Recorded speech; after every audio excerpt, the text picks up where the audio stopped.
Morning students, so we are continuing with the same chapter. So yesterday we saw how Aunt Stephanie had fainted and she was being taken by the ambulance.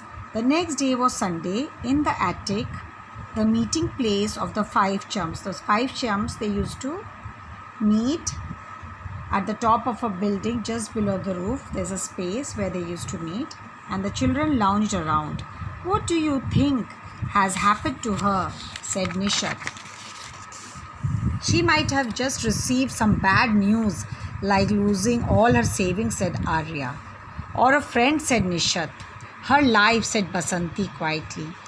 "How do you know?" asked Nishat. "She kept saying, 'He'll get me, he'll get me.'" So they were all guessing what had happened to Mrs. Stephanie. Everybody was stunned. They were all shocked. After a long discussion, they began their investigation with the gatekeeper. Had any strange men been visiting Aunt Stephanie lately? So they asked the gatekeeper whether any stranger had come to meet her. "None," said the gatekeeper emphatically. Next, the five chums questioned Mr. and Mrs. Bose, who stayed next door. "Did you hear anything disturbing?"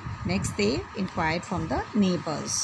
"No," said the Boses. "I think we have learnt one thing, that the threat came by phone," said Basanti. So they concluded that the threat had come over the phone. "How do you know?" "She didn't go out, nor did she have any visitors. Suddenly she rushed to the opposite flat and fainted. Someone must have threatened her over the phone." "Excellent reasoning," said Arya. "Let's visit Aunt Stephanie and ask her." In the narrow bed, in a strange robe, lay Aunt Stephanie.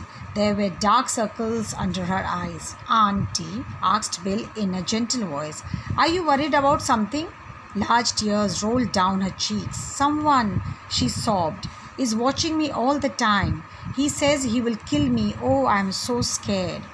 So Aunt Stephanie was telling those children that somebody is watching me all the time and he wants to kill me. Mrs. Stephanie then told the children that someone was keeping a close watch on her. This person knew all the details, like what she cooked, what she said to whom, and even what she thought. The children were shocked. "What's worse," said Mrs. Stephanie, "he rings me up to tell me what all he knows about me." So somebody is keeping a watch over Mrs. Stephanie's actions. "Only the other day I wrote to my son for some money. The next day the call came. The voice asked me what I was going to do with all that money," wept Aunt Stephanie.